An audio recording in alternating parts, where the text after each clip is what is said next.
And here we are again, everybody. This is the Non-Prophets. As our music fades away in the background. Thank you, Russell.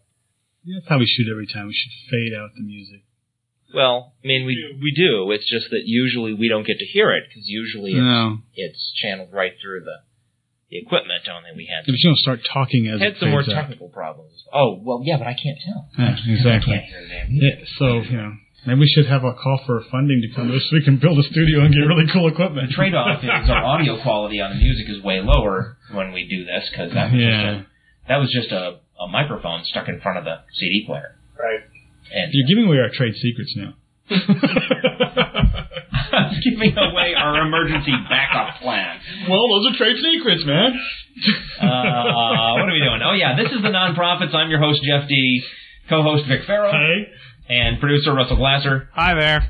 Today's opening music was We're All Light by XTC, and I picked that kind of as a tip of the hat to the Brights movement that we've talked about before on the show, right? These are a couple of folks from California that decided that they were going to coin a new term for naturalist, rationalist type folks, the Brights.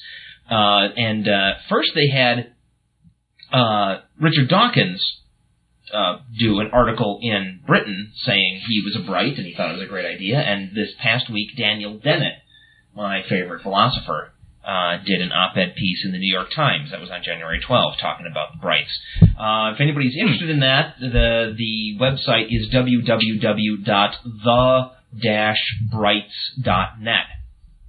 And they have a thing you can sign up to be officially on the list of folks that are Brights. And I'm there. Brights. Yeah, I know. You refer to yourself to a Bright as opposed to being bright. Right. You used to think it was corny. What happened? Oh, I still think it's corny. But apparently it's working. But if it's corny for the purposes I can get used to. So you want to jump on the bandwagon now? When I went to the, he's a fair weather Bright. When I went to www.the-brights.net, and I signed up on the list. They also give you a thing where you can put a comment. And my comment is basically, I don't think this is going to work. I think it sounds really lame, but what the hell? So, but they've got Dennett and Dawkins on board already, I think. Hang on. Our home audience might hear some music for 1 second. I just want to see what happened. What is he doing? Okay, he's playing with equipment. You're being test subjects right now, audience. Didn't work. Never mind. Did they hear anything for that second? No. Even us? Oh, yeah. Oh, okay. All right, stop fiddling with the equipment. Let's do the show. Somebody want to start with the news? Russell, why don't you start with news today? Can you do that? Okay. Usually we don't have you do that because you're busy fiddling with it. Like you are now. Well, gee, what am I doing now? What would you like me to start with? I think I would love to start with Deion Sanders. Oh, Deion Sanders. Oh, yeah. Well, sports news. We're branching out from atheism into sports. Yeah, right. Yeah. In former Cowboy, a judge listened to testimony Monday and is expected to rule soon whether former Dallas Cowboy Deion Sanders owes money to a body shop for work done on his vintage 1961 Lincoln Continental convertible. Okay, now it's cars. How's this story? Yes, cars and sports. Hang on.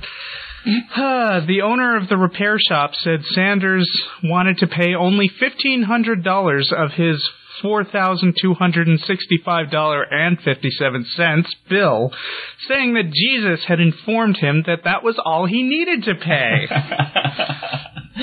It's the Praise Jesus discount, attorney Ed Edson told the Dallas Morning News in Monday's edition. Edson said he had been trying to collect the bill from Sanders since 2001 on behalf of Phil Compton, the owner of the car repair business. Wow. So, now this is Jesus licensed to negotiate contract deals? I don't know how he would go about applying. I know. I've heard of people making this kind of claim before. It's made it into News of the Weird a couple of times, but wow, now we got that Deion Sanders. I mean, I don't watch sports, but even I've heard that name. I have too. So he was somebody. Yeah, he was. Football player. And reasonably well-paid football player? Oh, yeah. Oh, very well-paid. He was one of the big endorsements. Yeah, he should not have... $4,000 for his car repair should not be a problem to Deion Sanders. Yeah, you would And think. not even, $4,000 car he finds repair. it necessary to have his invisible friend tell him he... Well, and I only doubt he $1,500. saved that much, because down at the bottom it says that he had to station his Sanders' bodyguards and housekeepers had to move their cars in front of and behind the Lincoln so that it couldn't be towed back to the garage, according to the lawsuit. Trying to prevent the repossession. And so when Sanders drove up to this guy, he refused to pay the invoice amount, handing Compton a $1,500 check and saying, "Praise Jesus, I follow what in my heart I'm told to pay." Lucky Jesus didn't tell him to pay more than the bill. Seems to me like Dion took one too many whacks in the head when he was playing football. Wow. I don't even know what to say about that. There's just nothing to say about that. That's lunacy. Mental illness is rampant, I guess. Did anybody happen... no, in fact, I know none of us have this. There's another series of articles floating around the internet about a psychology conference in Australia where this speaker was planning on doing a discussion of how... a discussion using religion as an example of a case of lunacy. No, that's not the word he used. It was more technical. Psychiatrists don't say you're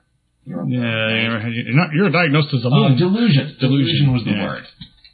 So that was interesting. But we didn't bring any information in on that, folks. So you just have to look it up for yourselves. Which you are quite capable of doing. Speaking of which, we get most of our news from the Internet Infidels Newswire, which is an excellent source. And I feel better about mentioning this because we do our show only every other week now. Yeah. Gosh, there's a lot of news in 2 weeks. Yes. And they were having trouble for a while, right? The old maintainer had to step down, and they were advertising for a new guy to put together news stories. I don't know who they got. I haven't seen any names, but man, whoever is doing that is really doing a bang-up job. There's like 20 different news stories every day. Yeah, it's littered. Terrific. And the subjects is varied out a little, too. It's not explicitly something related to religion or atheism. Right. Some politics is... although it's all fascinating and relevant. I'm not sure if it's a good thing or not that they have all those editorials in there. It makes it harder to search for real news. But they mark them as op-eds, so you can skip right over them. And that's fine. But no, I'm impressed as hell. But on the other hand, it makes our job difficult because we've got to go through 2 weeks worth of news to find stuff. I've taken to going a little bit every day and playing with it because if I do it all like I used to do all on Friday night or Saturday morning, and that won't work anymore. Any instances of slurs, defamation, or discrimination against atheists or other non-believers? Just beat the hell out of them. No. Come on. You ruined it, man. No, I didn't. It was funny, wasn't it? Report it to the National Atheist Ombuds by emailing ombuds@atheism.org. Send them an email, say who said what, when, and they will look into it, and they'll contact groups in that area and have those groups issue press releases about the incident.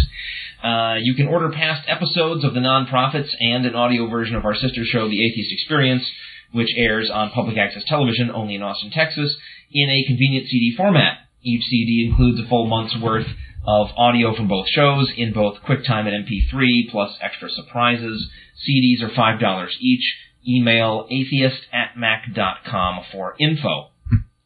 Heart of the Beholder is a free thought film production written and produced by freethinkers, and it stands a good chance to open up vast positive opportunities for publicity about the free thought movement.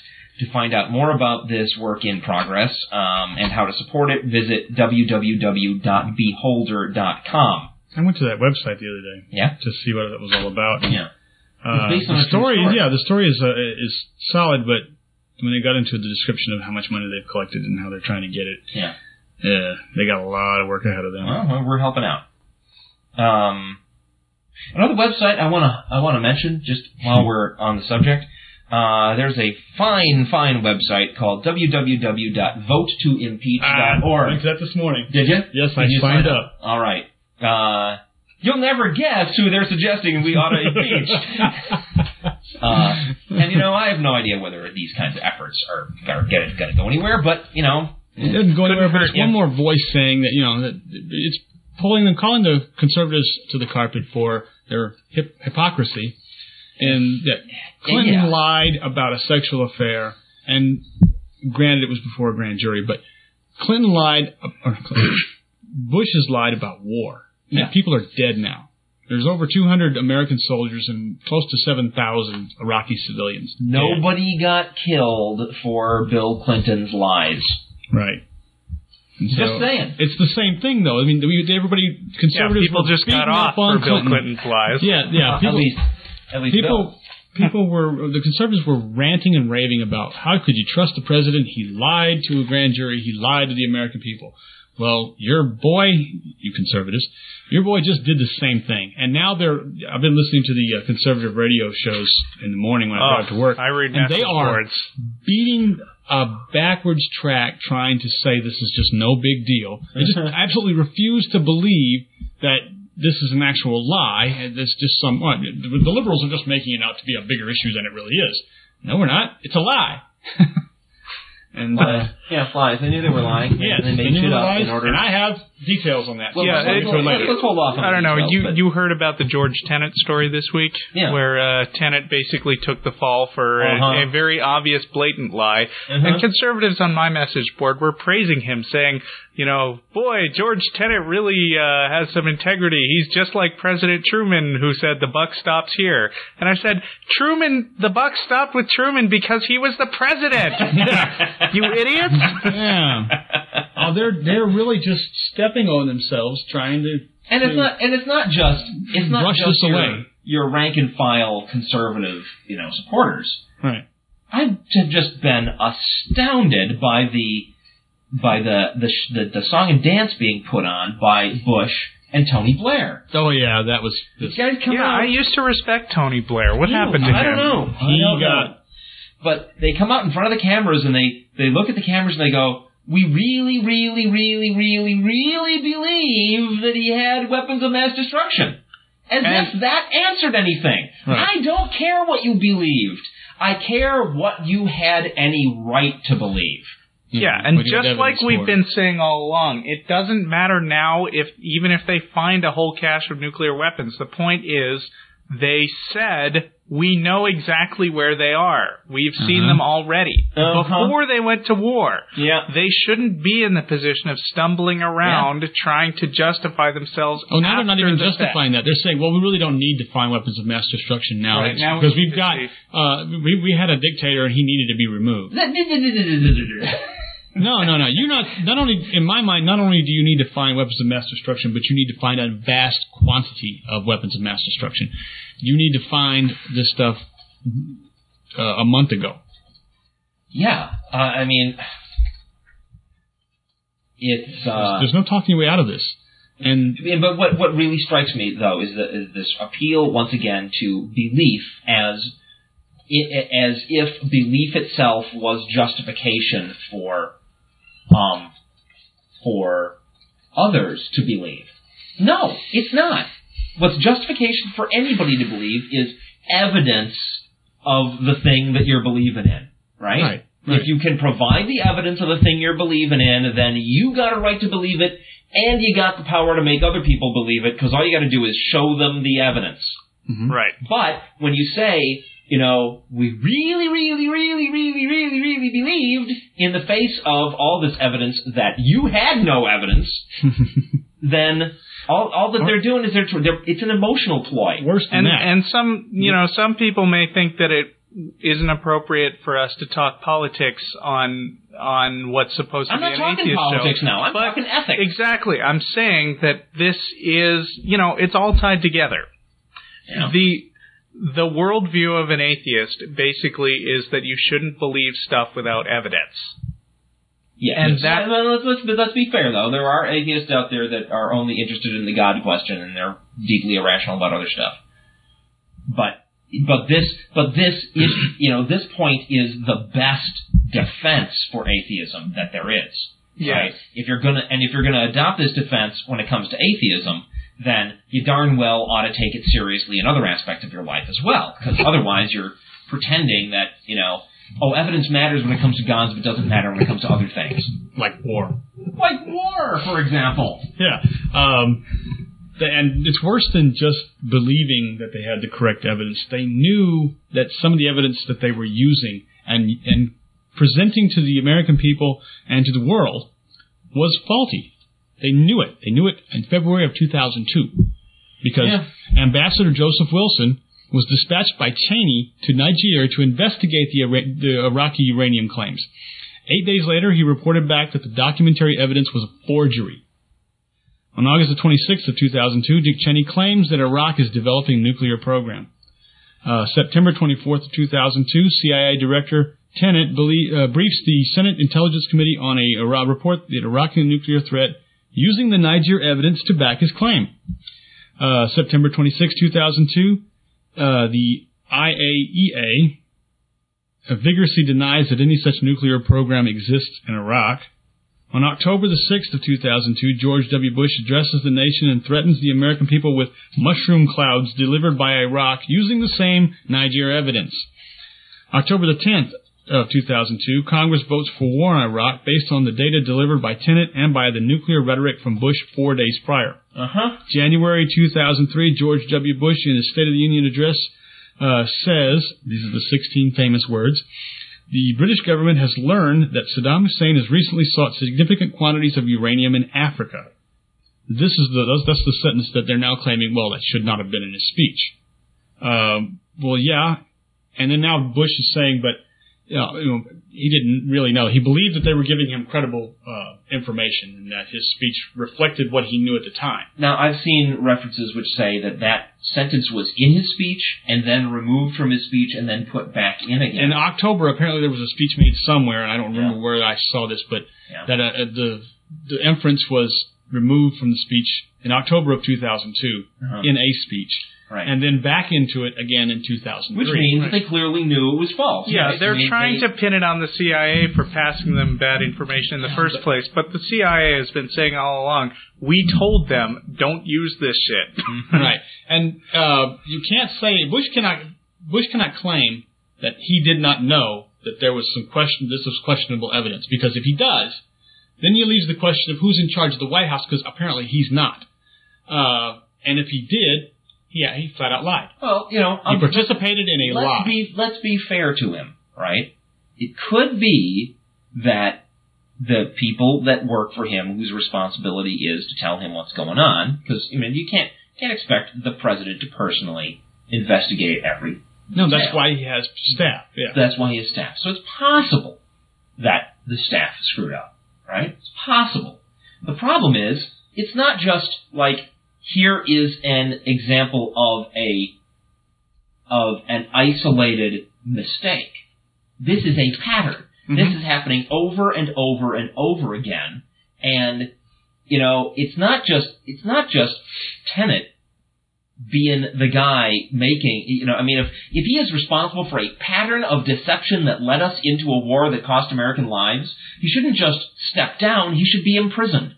Yeah. Right? So there is no serious penalty being applied to this guy who has thrown his neck on the chopping block to protect the Bush administration, right? And they themselves are not taking any responsibility, so where the hell is the responsibility? There's no responsibility because, according to the Bush administration, there's no real problem. Right. And we like flushing down $4 billion a month. Yeah, because for an indeterminate amount of time in the future. And the death toll of American soldiers is going to go up on a daily basis because now there's a guerrilla war going on over there. You have people who are either backing somebody or backing Saddam who have seen the opportunity to just go kill American soldiers one by one. Surprise, folks. About that folks. For a while. Surprise, it wasn't really over just because some people on the ship held up a banner that said, mission accomplished. Right. It's not over. Let's talk about this whole thing, right? This continued assertion by the Bush administration that the Iraqi people were just waiting expectantly for us to come in there with our military might and liberate them. Where the hell is the evidence that was ever true? Yeah, sure. I mean, some people in any group are going to be in favor of just about anything.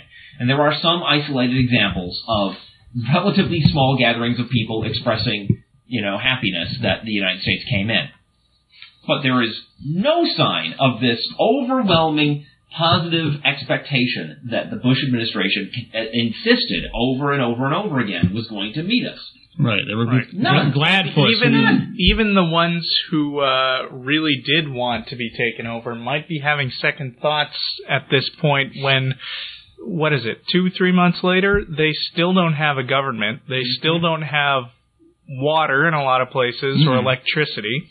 Now, the destructions of war will take more than a few months to fix over. If the primary goal of this attack really was to liberate the Iraqi people, you would think that they might have had some kind of plan in place. Except that wasn't the primary goal. The primary goal was to eliminate the threat of terrorism. Yeah, but I'm talking about... liberating the Iraqi people was the secondary thing they pulled out after there was no weapons of mass destruction. And then when they couldn't so let's talk about that.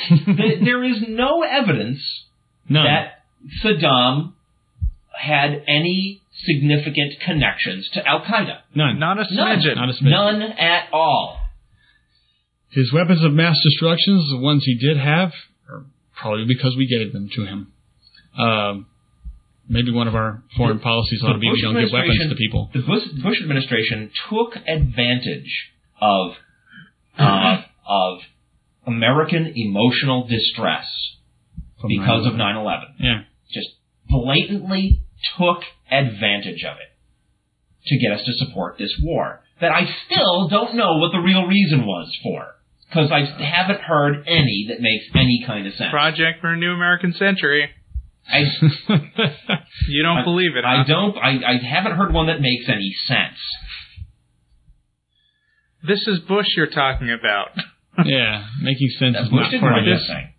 Well, yeah, but I mean, this is the group of people that you said yourself sits in a room and says, we really need you to show us the nuclear weapons, God. I never said that they did that. I said, I find that all too easy to imagine. Yeah.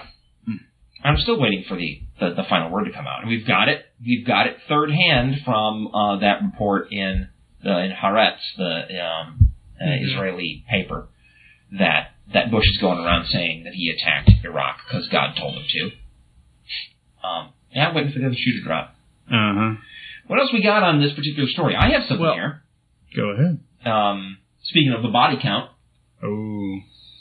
Police have found a body. Actually, this is a slightly older version of this story. They've now identified this body they found as UK official David Kelly, who denied being the mole in the Iraqi weapons of mass destruction dossier. It says Rao. We're not British here mostly. What happened was in the British media, it was a story came out that some insider in the British administration said to the media privately that the government concocted evidence to support their claim that they needed to go into Iraq. Well, this guy, David Kelly, was accused by the government of being the guy that gave the press that information. On Friday, British Prime Minister Tony Blair's officials said an independent judicial inquiry would be held into the circumstances leading up to the scientist's death, if confirmed. Well, it's been confirmed now, and they're going to have an independent investigation. Kelly, a former UN weapons inspector and microbiologist who had visited Iraq dozens of times under Saddam Hussein, went missing from his home on Thursday after telling his wife he was going for a walk. So basically, we don't know what to make of this yet. The police in Britain have not yet declared this definitely a suicide, though the cause of death was bleeding from slit wrists, and there were pills nearby, painkiller pills. Yeah, painkillers nearby, and his blood content of that particular drug. That's two different things. Yeah, so they're investigating it. Of course, there are people who are going to just be so excited by the prospect that maybe this was an assassination that they'll leap to that conclusion before there was any evidence. Well, remember, there was all these stories about Clinton go around and all the people that had died who were connected to him. Yeah, no, that was true, as far as anybody could determine. But here we go. Right now, the strain of the pressure of this coming out, at the very least, right, if this is simply a suicide, here's a guy who was involved in this fiasco in Britain. And he couldn't take it. He killed himself. That just he sucks. You know, if he was in fact the guy who gave the inside information to the press, then it's especially tragic because that means he was trying to do the right thing. It's always people who are trying to do the right thing and it isn't panning out that kill themselves. Don't you find? Okay, that's what I have. Anything else about the war, or can we move on? Specifically about the war? Not specifically about the war. What do you got? I have something about the Bush administration. Go ahead. It's a minor story, but I thought it was vaguely interesting. Do you want to send an email message to the White House? Good luck. In the past, to tell President Bush, or at least those assigned to read his mail, what was on your mind, it was necessary only to sit down at a personal computer connected to the Internet and dash off a note to president@whitehouse.gov. But this week, Tom Matzey, an online organizer with the AFL-CIO, discovered that communicating with the White House had become a bit more daunting. When Mr. Matzey sent an email protest against a Bush administration policy, the message was bounced back with an automated reply saying he had to send it again a new way. Under a system deployed on the White House website for the first time last week, those who want to send a message to President Bush must now navigate as many as 9 web pages and fill out a detailed form that starts by asking whether the message sender supports White House policy or differs with it. Okay. Mr. Matzey discovered the new White House email system when he started a campaign to protest the administration's proposals to change the way overtime pay is calculated. He said he particularly disliked being forced to specify whether he was offering a supporting comment or a differing opinion to President Bush. Can't I just say something or ask a question, he said.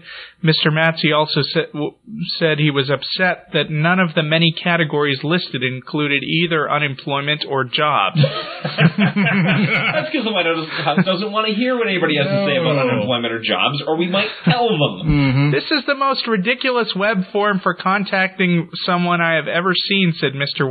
Matzey, who is a professional website designer. Having sent his email message on Tuesday, Mr. Matzey said he was still waiting for a response. And which one he never get? He hasn't even gotten an automated response? Could have, yeah. Response, sure. Here's the thing. Everybody knows that if you live a public life, you're going to have critics, right? I mean, if you express your opinions in any way, people are, and a lot of people hear it, and especially if you're making policy, some people won't be happy. And I'm sure that the White House gets lots of emails. But the point is, you need to at least make a show that you pay attention to what people are saying. And putting that stuff in the disagree pile so that you can ignore it. Right. I wouldn't be surprised if that gets filtered straight to trash, frankly. I mean, I don't know that. But what strikes me is that the Bush administration has always had an attitude like, we know that you're right, we know that we're right, and you should just have faith that it is true. Yeah, that is the attitude that they appear to be showing. And intellectually honest people listen to critics because that's part of what makes you a scientific thinker, right? Right. I listen to like right-wing Christian fundamentalist radio occasionally. I listen to it frequently. On purpose, so that I know what they're saying. Right. It is important to know. I listen to it until I can't stand anymore and I have to change the station. But Because generally, it takes about 10 minutes for them to say something that's just completely bogus. Yeah. Or just so insulting. Insulting, yeah. Yeah, still. I mean, it's not like George himself is going to have to go through the emails. Right? No. I mean, he'll never see the underlings can be the people that see the critical comments. So it's not. I mean, you can't. And of course, I can imagine he's gotten some extremely hostile emails. Oh, sure, rightly so. You have the people whose job is to filter through this, but there should at least be some attention paid to what the American people are saying. Yeah, and that's not going to happen now. And it's not just putting on public appearances. It's that people who listen to their critics use the criticism to get better. I mean, case in point, one of my favorite game companies, for example, one of the best things about them is that they have people whose jobs it is just to troll their own message boards. I mean, not troll, but, just to sit there and pay attention to what people are saying and how people are bitching about their games. And they actually respond frequently saying either, yeah, we understand, but we're not going to change that, or I'll pass that on to the designers. Right. Well, yeah, every good game company should have that. Well, the Bush administration doesn't really tolerate dissent and criticism very well. And George Bush is supposed... They don't, but it's part of a larger attitude that goes way beyond just the administration and all through this big conservative movement. And let's try to be fair once again. I mean, I can easily imagine a big liberal movement taking over and being as hostile to differing opinions. I can see that. Yeah. But it's tragic in every case because the reason why the Republicans are in control of everything is because they have already succeeded with their big movement. Why then do they have to take the additional step of squelching opposing views? What opposing views? They are in charge already. They are dominant already. What are they afraid of?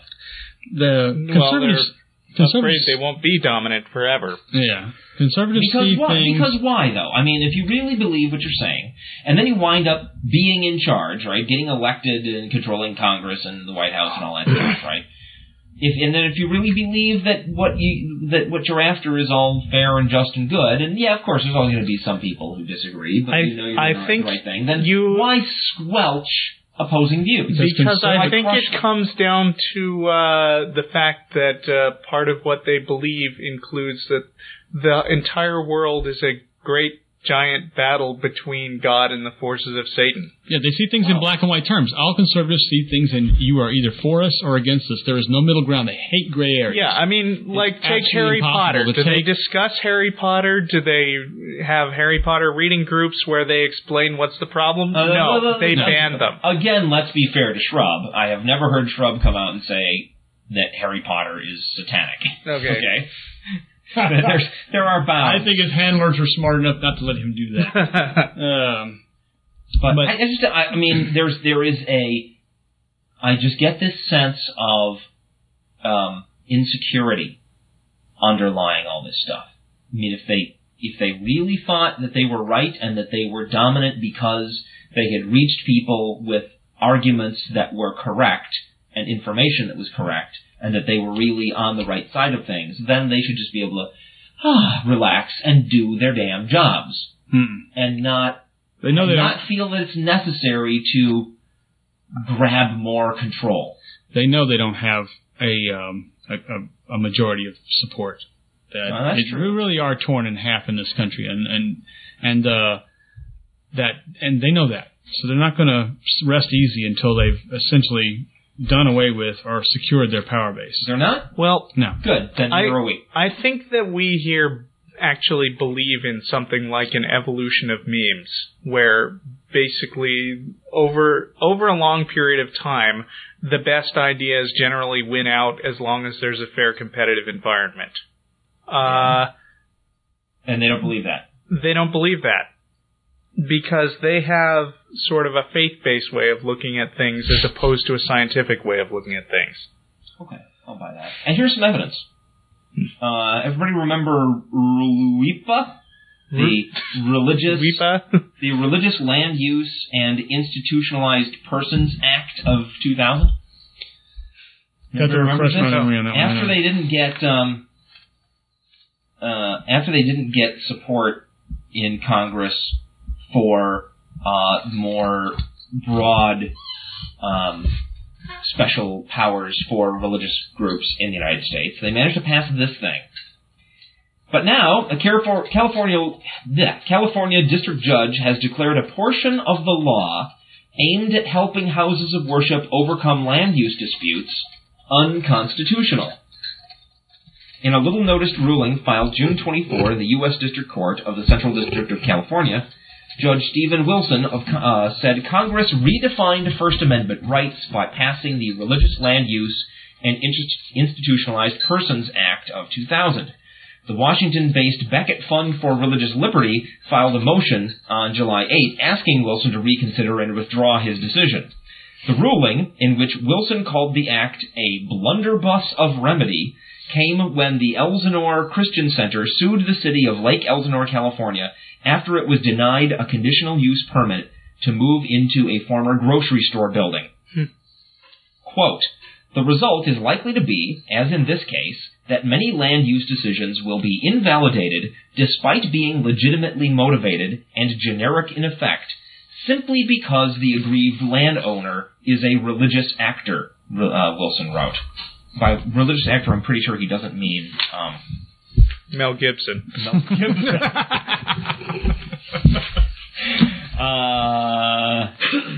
The case marks the first time that this law, the basis of dozens of land use suits currently in the courts across the nations, has been struck down by a federal judge.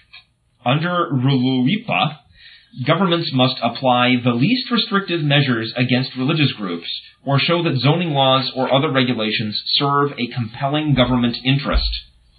It was supported by an unusually wide range of religious groups, from evangelical Christians to Jews and Muslims. Well, unconstitutional. I want to see that thing go down in flames. Yeah.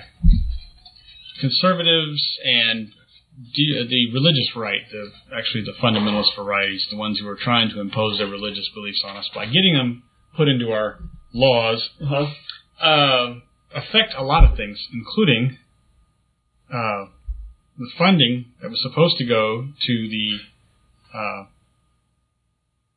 International Family Planning Funds. Oh, yeah. You got that story? Yeah. The narrow majority of House members voted to block the $50 million in international family funds, contending that the program bolsters China's coercive policy of population control policy.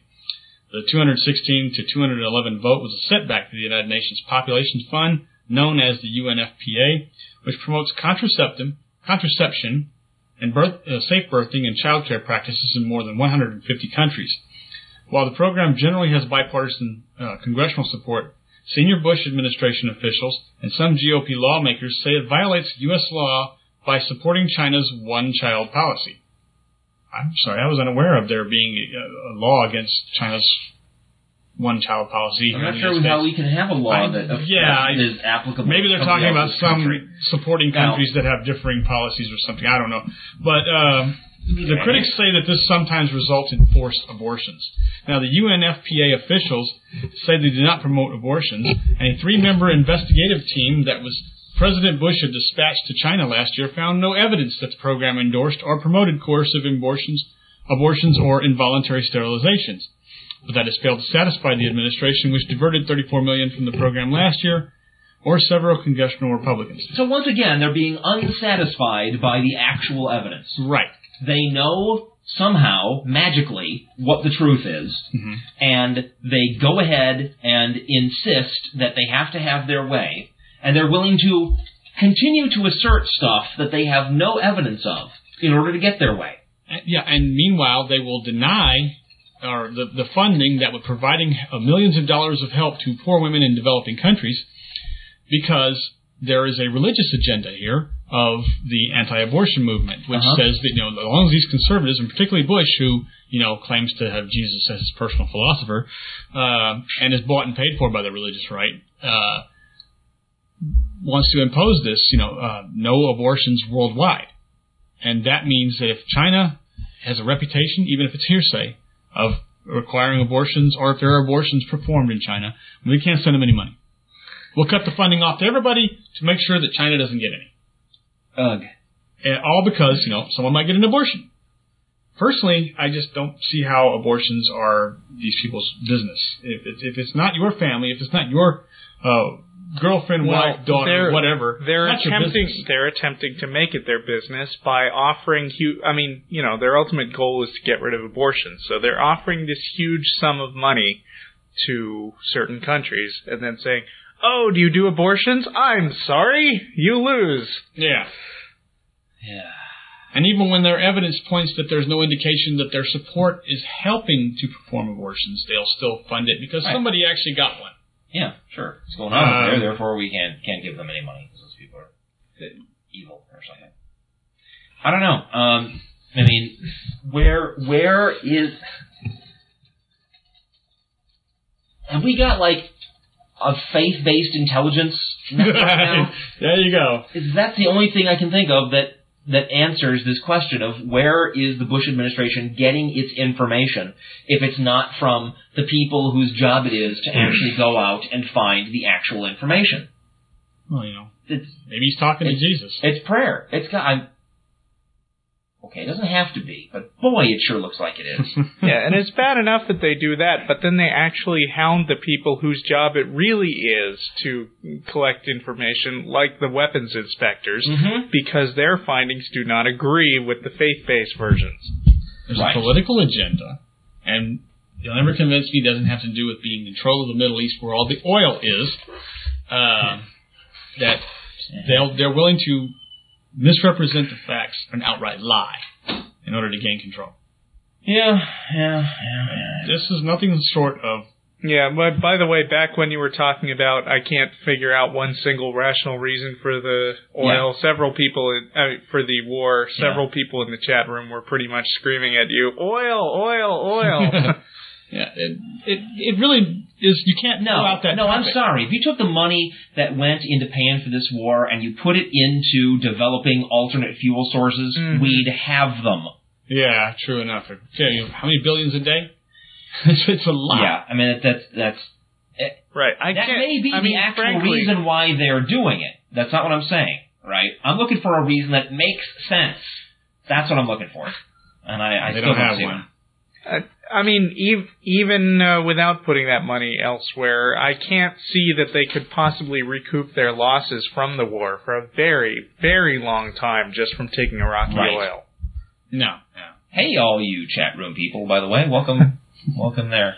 Should we put out another call for everybody who's listening to the show live to get in the chat room?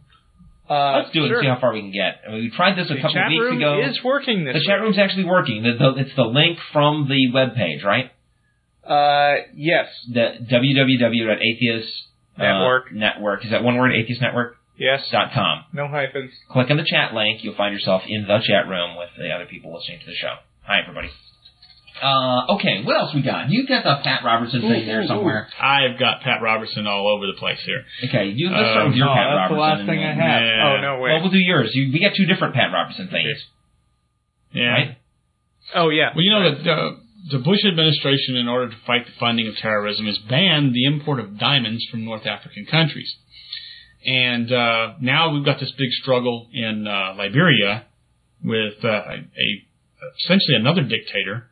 And President Bush has asked this dictator, in order the ceasefire agreement states that he has to step down. And Bush has said, why don't you go ahead and step down so there can be peace in this region.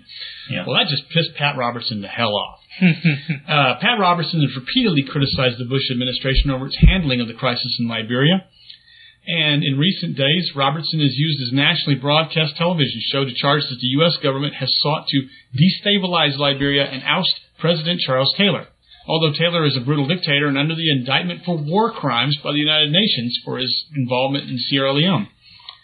On June 26th, the 700 Club on the 700 Club program, Robertson said, quote, "This country," meaning Liberia, "has had a close relationship with the United States over the years, but of late, and 4, 5, or 6 years, the United States Department of Defense has tried as hard as it can to destabilize Liberia and to bring about the very outcome we're seeing now." On July 1st, Robertson returned to the issue, telling his audience that a year ago he wrote to the Undersecretary of State of African Affairs, warning him that if we continued to undermine the regime of a sitting president of Liberia, that there was going to be chaos. All they wanted to do was to destroy the government of Liberia, and which they have succeeded in doing. Robertson also asserted that the U.S. has turned a blind eye to efforts by Islamic extremists funded by Saudi Arabia to overthrow Christian governments in Africa.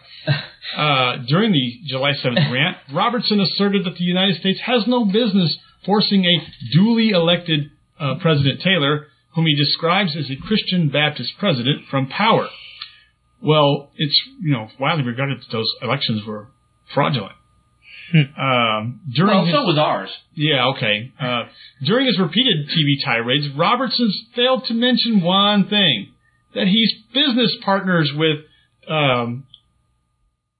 Taylor. Oh, yes. how convenient! Yes, he's business partners.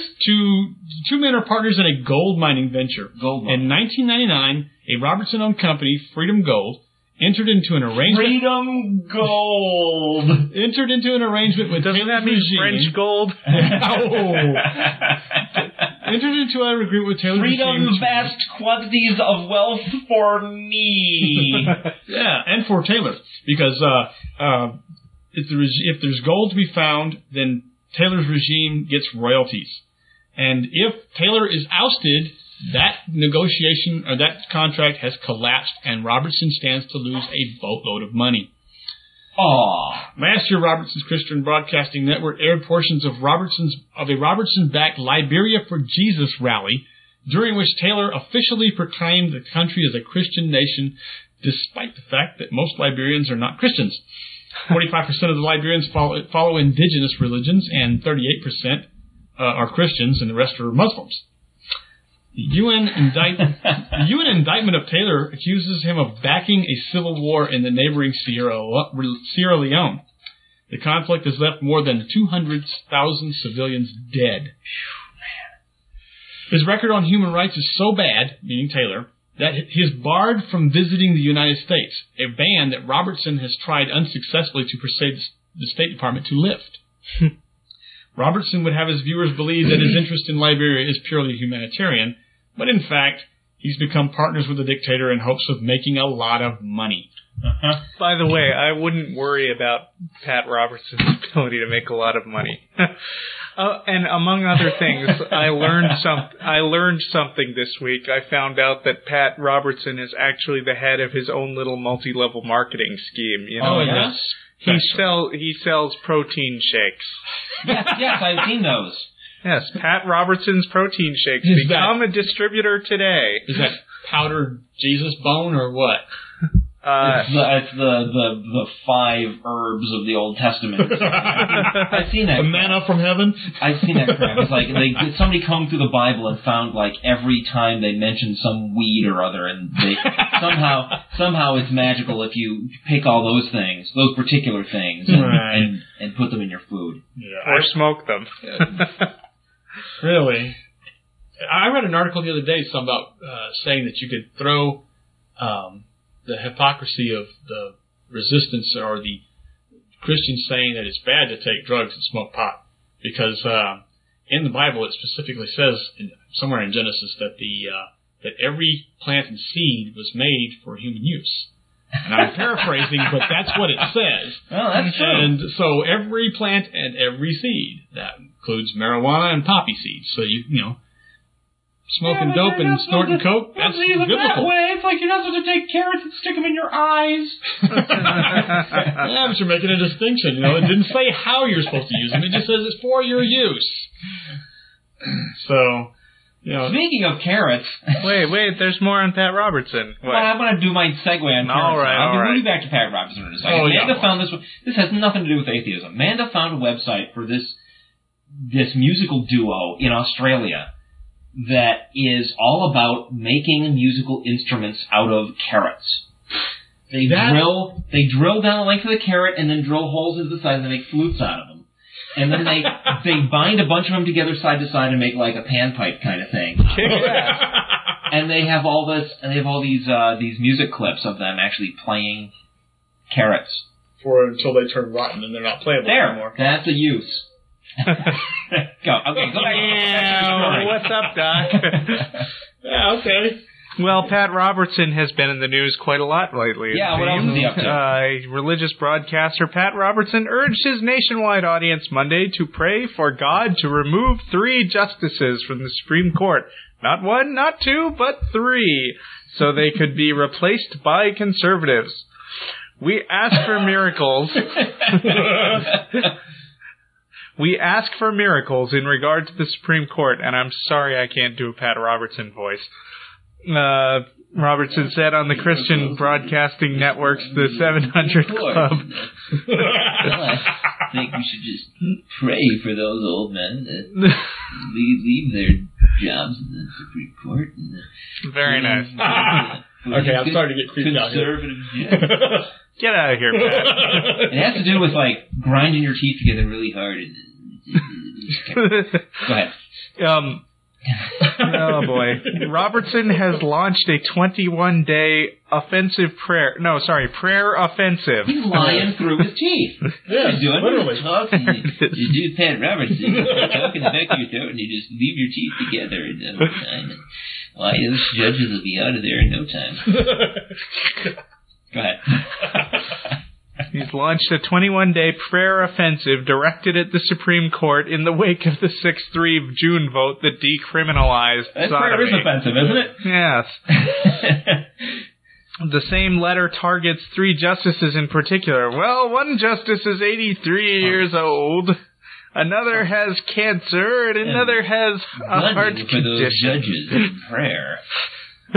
Would it not be possible for God to put it in the minds of these 3 judges that the time has come to retire? He was judging from the descriptions, he was referring to Justice John Paul Stevens, Ruth Bader Ginsburg, and the third one is unclear. Yeah. By the way, when I came across this story, there was an awesome picture of Pat Robertson, and I had to put this up on my webpage. He looked just like somebody else. So if you want to go to tinyurl.com/HFUK. I didn't make that URL. That's just what tinyurl gave me. Oh. tinyurl.com/HFUK. I will also put that in the chat room. Okay, great. The crux to the argument, the basic thing that the religious people are saying about the decision by the Supreme Court is that it creates this slippery slope where, okay, now if homosexuals are free to engage in their own private practices. If you're going to engage in those homosexual practices, well, you need to have a slippery slope. Yeah, because otherwise it's difficult to achieve insertion. I'm just saying, God might want to tell those people not to. Not to have a slippery slope. Well, what they're saying, though, is that we can't be trusted as a free society to make good moral choices for ourselves. Right. Again, they don't think we can. They don't think good ideas will win out if in a free expression environment. They think Satan is behind it. Exactly. If you allow homosexuals today, it's dogs tomorrow. Right. Incest, child pornography. Dog marriage? Dog marriage or dog sex. I don't know. But dogs can have sex. Yes, dogs can have sex, but you can't have sex with a dog. Not that I think that anybody that I know wants to, but but that's the slippery slope argument because we were saying that the government has no place in the private sexual affairs of adults. Right. That leads automatically to legalizing prostitution and child pornography. Yeah. And, they would say that. Slippery slopes are always faulty arguments, and this is no exception. They're really terrified, apparently, according to them, that we're going to have gay marriage next.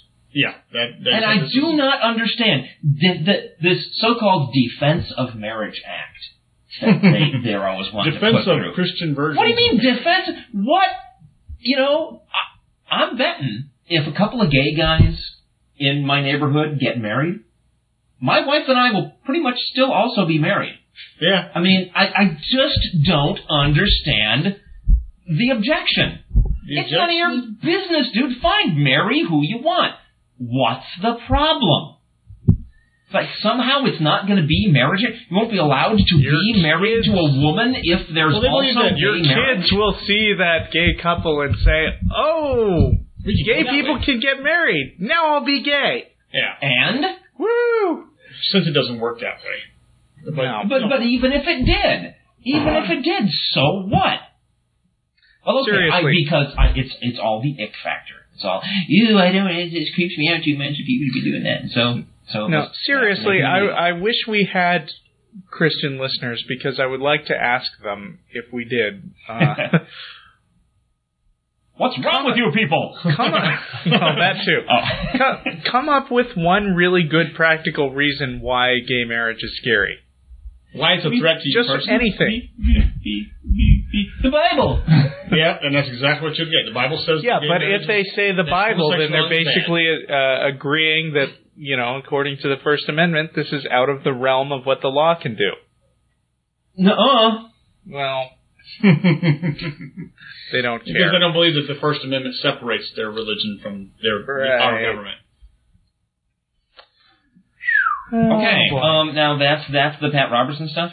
That's all done there for Pat. I love it, though, when, not so much on the Robertson and the Supreme Court story, because that's, as far as I know, he's targeting liberal judges, though I don't actually know that. I mean, some of the, my understanding is that some of the openly conservative judges, I'm doing scare quotes around conservative, have voted in favor of some of the very things that drive Pat Robertson up the wall. So it's I think that if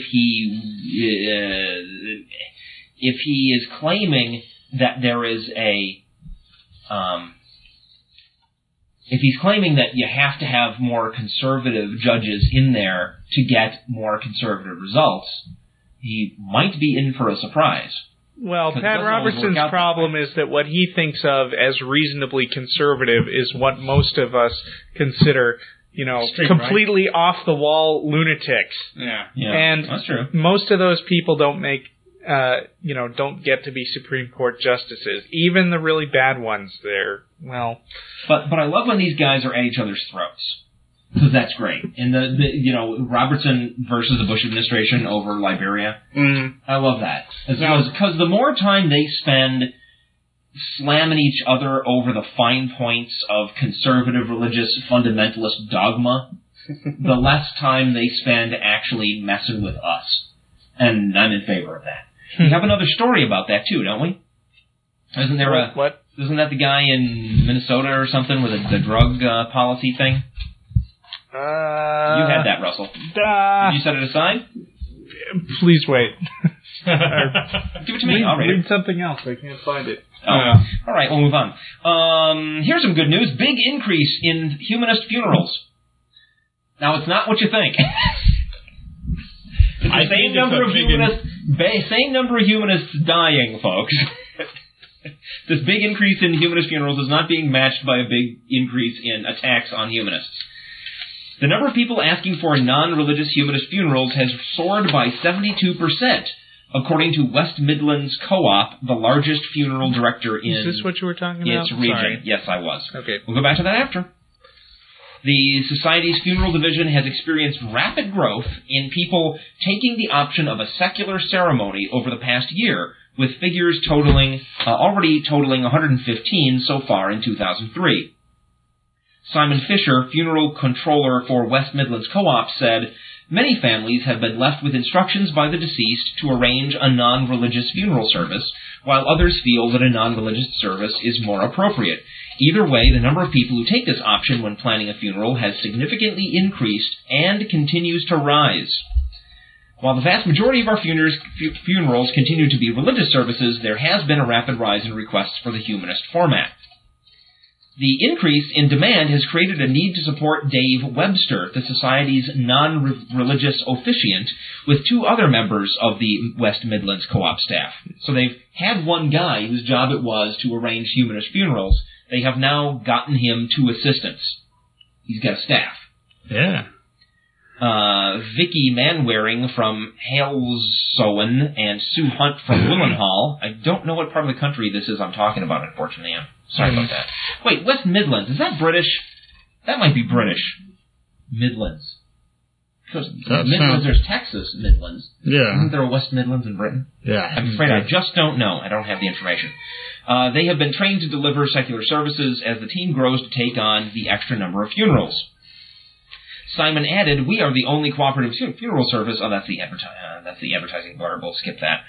The feedback from families at these services has been excellent. We are expecting to conduct 170 services of this type in the 12 months up to September 2003.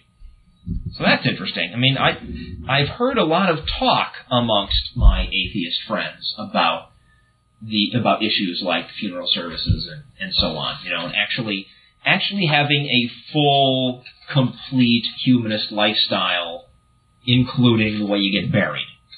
And this is an indication that people are following through and making it happen. That's awesome. Russell, you want to talk about the conservatives beating up on each other some more? Oh, sure. The Reverend Jerry Falwell and other social conservatives say... Falwell this time. Yes. Falwell and Robinson. It's a twofer. Robertson. You said Robinson. Robertson. Twofer.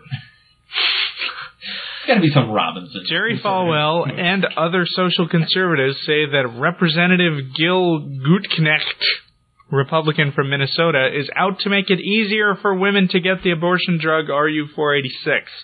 Gutknecht. You don't have to make fun of the name. It's so weird. I have a hard time German, with it. Right? It's like good neck. A longtime opponent of abortion and one of the most conservative members of the Minnesota congressional delegation says it's a lie. The rift among abortion opponents is the latest twist in a long fight over a bill sponsored by Gutknecht that would allow Americans to buy FDA-approved drugs from other countries at lower prices.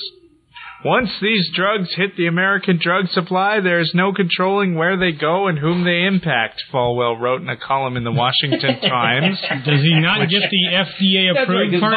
Buying drugs from other countries just means they arrive in crates, out on the street, and anybody can come along and grab some. What an idiot. There's a guy on the corner selling you the foreign drugs.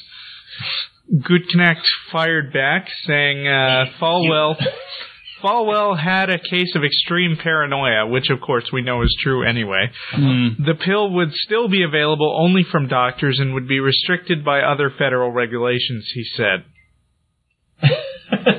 But I love that when those guys beat each other up. Yes. This Gutknecht is the most conservative guy in, Washington, D.C. Oh, this is a state representative. Yeah. He's a representative from Minnesota. Right. In Washington, D.C. Minnesota's pretty liberal, isn't it? But apparently not this guy. Yeah. And I'm just saying, if he's the most conservative guy from Minnesota, then maybe that's not saying much. Oh, I see what it's here. Right. He's not the most conservative in the House of Representatives. I'm sure there's plenty of competition for that title. All right. Vic, what do you got? You got more? I've run through my stuff here. Try. I figured this was going to stretch longer than it did. Can we do some good news? Don't worry, You guys ready for some good news? We got 20 minutes. Oh, that's great. Madison, Wisconsin. A federal judge ruled that the city of La Crosse must remove a Ten Commandments monument from a public park, saying that the city tried to disguise its intent to advance religion by selling the parcel of land to a private group. We've all heard this story. This has been going back and forth for a while. This is the case that the Freedom from Religion Foundation was pursuing, and the city tried to weasel out of it by just selling the hunk of land directly under the monument to some other group, so they could claim it wasn't on public land anymore. The display still violates the separation of church and state, U.S. District Judge Barbara Crabb wrote in an opinion handed down Monday. The constitutionality of the monument installed by the Eagles Club in 1965 was challenged by the Madison-based Freedom from Religion Foundation. After the foundation filed its lawsuit in July 2002, the city erected a fence around the monument and sold the parcel of land to the Eagles Club. A municipal solution stated the intention to keep the monument in its present location by any and all means available. Is this the same as the Fraternal Order of Eagles? Is that what we're talking about? I think that is basically the same group. Yeah, which means it's the same monument. It's the same monument we have on the Capitol grounds that has 11 commandments on it. Yeah. In 2000, the city of Marshfield was ordered by another federal judge to sell the land beneath a statue of Jesus in a public park.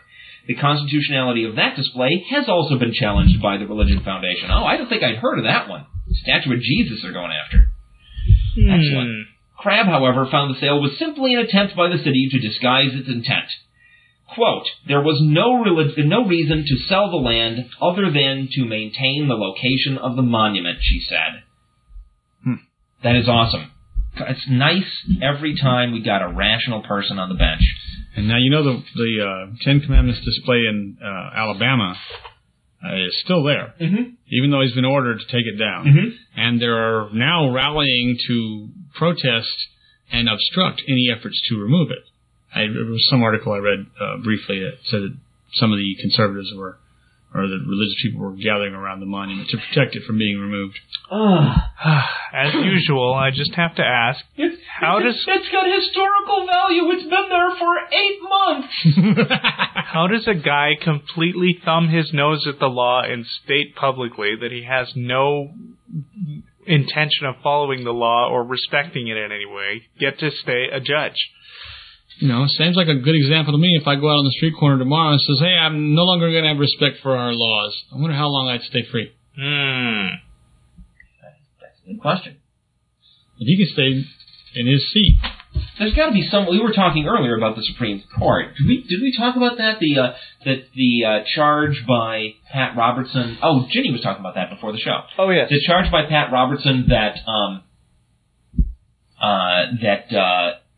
we should be electing the members of the Supreme Court instead of appointing them for life. So both of us saw Pat Robertson on the Today Show, I guess, and Pat Robertson was just yammering about a Christian nation, and one of the things he said was that, you know, Thomas Jefferson wrote, and he took this nice, handy, out-of-context quote from Thomas Jefferson saying, you know, the Supreme Court shouldn't have too much power, that's dangerous. And then he said, see, this is exactly why we should let these judges be elected fairly instead of letting them have positions for life. Then this constitutional law professor came on after him and basically just ripped into everything Robertson said. We should elect them fairly rather than having them appointed for life unfairly by your boy in the White House. Right. Right, but the guy said that who ripped up Robertson he said Thomas Jefferson himself wrote at great length that the reason we should have judges appointed for life and not elected is because they shouldn't be affected by politics. Right. You know, the winds of politics can change, and you want your judges to be someone solid because you want to have someone a constitution, has to interpret it. You know, some consistency in the way things are interpreted. And then at the end, the ditz who was interviewing this constitutional law professor said, gee, it's so intellectual. I feel like my head's going to explode. Oh, my gosh. What she didn't say on TV. That was on Channel 4. On TV. But what? Oh, my gosh. What network? NBC. That's NBC. Yeah. Would that be Katie Couric? National Bullshit Channel. Well, at least it's not Fox. Oh, yeah. That would be a great way to increase ratings, though, if their reporters' heads did explode periodically. I'd watch for that. It just irritates me, though, when, I mean, you know, what he said was pretty clear. I mean, he wasn't talking in a bunch of technical or legal mumbo-jumbo. It was pretty obvious to me what he was saying.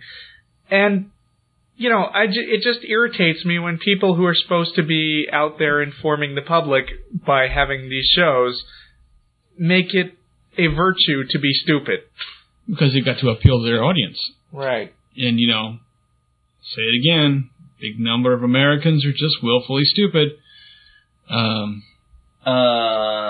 they see people who are intellectual as somehow looking down upon them. It's an inferiority thing. We do look down on those people. Not necessarily. The problem is we don't. I mean, this is the thing. I mean, I guess there's probably genetic predisposition to different levels of intelligence. That's all fine, but education is the most important thing. Right. And what we need to be doing. I mean, I'm gonna call people ignorant morons that are acting like ignorant morons, but it doesn't mean they're stuck being that way. Right. Ignorance is not your fault. Making them be remaining that way is. There you go. Let's move on to some. Boy, it was supposed to be happy news. We got back to Robertson. I'm sorry. By the way, wait. I saw BNAM in the chat regarding our earlier story asked, can the government just sell land without putting out public bids? I don't know. If they're going to sell some land, this is the city. Who knows what the local city ordinances are? We don't know. We don't know. But still on the subject of Robertson.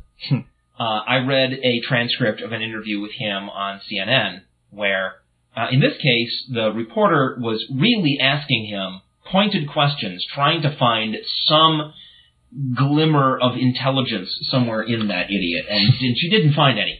But I've forgotten what it was all about now. Oh yeah, he's going off on the judges, saying one of them is 83 years. One of them is 83 years old, and maybe it's not that far-fetched to think that God might inspire them to sit down. In the business world, it's common for... you watch Robertson way too much. I think you're a little too good at that. I know, it's starting to creep me out. It's common for a CEO to be forced to retire. Quit your eyes. 65 or 70. And so he's referring to mandatory retirement age, 65 or 70. How old is Pat Robertson? I did my research. Uh-oh. He's 73. All right, he gets to shut up now. Can we please have a prayer offensive to inspire him to shut the fuck up? Well, you could, but I don't know if us atheists would take it seriously. Yeah, but ask your theistic friends. All right, there you go. Okay. All right, back to some good news. That actually might not be such a bad idea, because there are a lot of mainstream Christians and other mainstream Christians, because Robertson claims to be a Christian, that don't like him. They just think and Jerry Falwell too, they don't like these people. Yeah, but they won't call him a flaming retard, just in public. Well, those are living glass which is what we need. But they'd probably be willing to ask their invisible friend to do something about it, but that really wouldn't accomplish anything. Can you pray to your God to tell him to tell Pat Robertson to shut the hell up? Well, liberal Christians don't like Pat Robertson, but liberal Christians tend to be the ones who don't believe that you can do magic by praying. They think that God influences their life. God, he helped me decide which college to pick. That's about the extent of God's powers. Okay. The ones who actually believe that you could move mountains and drink poison and shit tend to be Robertson supporters. Ladies and gentlemen, we have Karen Glasser in the studio. You all remember Karen from previous shows. Karen, you want to say hi? She's just observing. Hi. Okay, there you go. She's in the background. Fewer asteroids than expected likely to hit Earth. Here's some good news. Woo-hoo. We are less likely than we thought we were to be destroyed by asteroid collisions. So I can quit building my bomb shelter? Or my asteroid shelter? Are you building an asteroid shelter? Well, no, but you just got that house. You weren't supposed to reveal that part just yet. I wasn't worried. We can always send Bruce Willis to save us. No, we can't. Don't get me started on that damn movie. A computer simulation developed by scientists in Britain and Russia shows that asteroids with a diameter of 200 yards will hit the Earth's surface about once every 160,000 years, instead of every 2,500 years. Fewer asteroids than expected will make it to the surface of the Earth, said Phil Bland of Imperial College of London on Wednesday. Phil Bland. You know it'd be a guy like that telling us the boring news, that we're not going to get destroyed by asteroids. But, if one about the size of a basketball was to land in my front yard, I'd be happy about that. Because those things are valuable. A basketball? Well, baseball, basketball, just some golf ball. Some little small size that you can retrieve later and sell. All right. Well, they didn't say what the likelihood of small asteroids was, so maybe you're okay. Maybe having it just gone up. Maybe having it target my yard and avoiding destroying anything valuable. In a computer simulation developed by scientists in Britain and Russia, it shows that asteroids the size of a golf ball will hit Vic's front yard once every 100 million years instead of every 500,000 years. If a massive near-Earth object measuring more than a kilometer in diameter slammed into the planet, it would cause global devastation and kill an estimated quarter of the world's population. That's on day one. But scientists believe an event of that size would occur only about every 700,000 years. So how long has it been since we had our last one? That's a good question. Well, in Armageddon and Deep Impact, it was just recently. It says, a collision with Earth 65 million years ago is thought to have wiped out dinosaurs by changing the global climate. Boy, we have had several of these 700,000-year thingies then. We had... How do they justify that? Well, I guess the Tunguska doesn't count then. It does. They mention it here, but Tunguska didn't wipe out any quarter of the Earth's population. No, it wasn't that big. It was a big explosion, but it wasn't as big as the one they're talking about. That one would really, you wouldn't miss that one. That's the shock go around the world. But it's been way more than 700,000 years since the one that wiped out the dinosaurs. And oh my God, what's that? But the Earth is a changing surface. I'm not falling for that one again. Unlike the moon, where all asteroid impacts are recorded. I'm sorry, that was a long time. That was a piece of the moon, and it's now spread cheese all over the backyard. Whereas the moon records every one of them all the time because it's not really a rapidly changing surface. The Earth is a rapidly changing surface, so these things get covered up. Wouldn't it change even more rapidly with heavy asteroid bombardment, though? Well, yeah. Define heavy. I'm just asking. Russell, back to you. What do you got? What? That one. Do that one. Yes, okay. I actually got the same damn story here. This is going to drive me completely up the wall. Go ahead. Board legalizes fortune telling. This is San Francisco. San Francisco. We're talking about. The Board of Supervisors looked into the crystal ball Tuesday night, and what did the soup see? Nice start. Oh, man. A world where fortune tellers had to pay licensing fees and where phony psychics could no longer rip off customers. Wait a minute. Phony psychics? So they're going to test them then? Is that what you're telling me? They're going to test the psychics to see whether they're phony or not? Well, not exactly. The new ordinance passed late at Tuesday's marathon meeting legalizes the practice of predicting the future by requiring fortune tellers and other spirit guides to furnish a receipt and post their rates. They will also have to shell out $357 for a business license. So they're saying that phony psychics don't have $357 and can't do accounting? Is that that's the difference between a real psychic and a fake one? Yes. That is complete and utter real bullshit. Psychics are good with money. I hate that. But, John Edwards is a real psychic. About this last show, or is it recently? I went off on psychics. This drives me completely freaking crazy. That has nothing to do with whether they're ripping people off or not, and whether they can pay a licensing fee and keep books. The fact that they have $357 seems to make it more likely that they're good at ripping people off. Can they predict the fucking future, or can't they? Bottom line. No, see, what they're doing is they're making all true psychics become registered psychics. They're making all true psychics become registered psychics. They did this in X-Men. All mutant had to become registered psychics.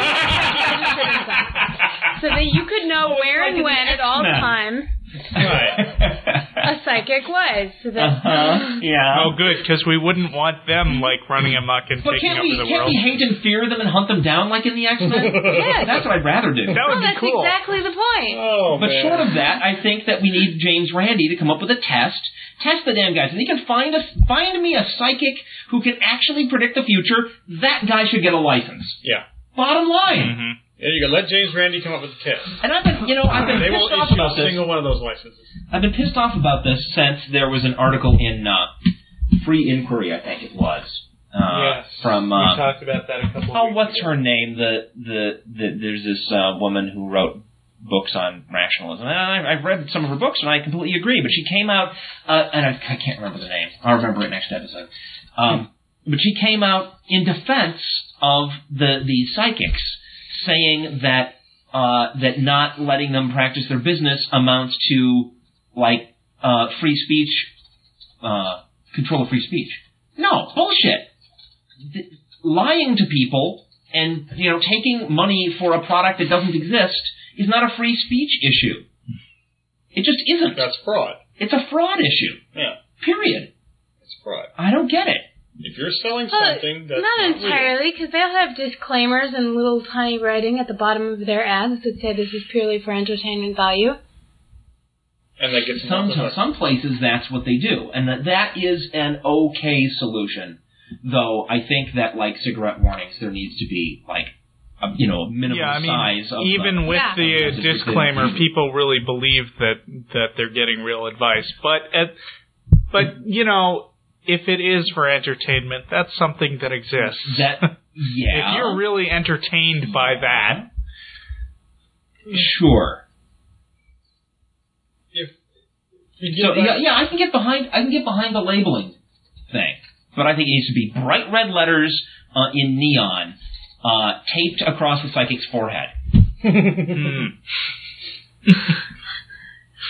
I am an entertainer. I cannot see the future.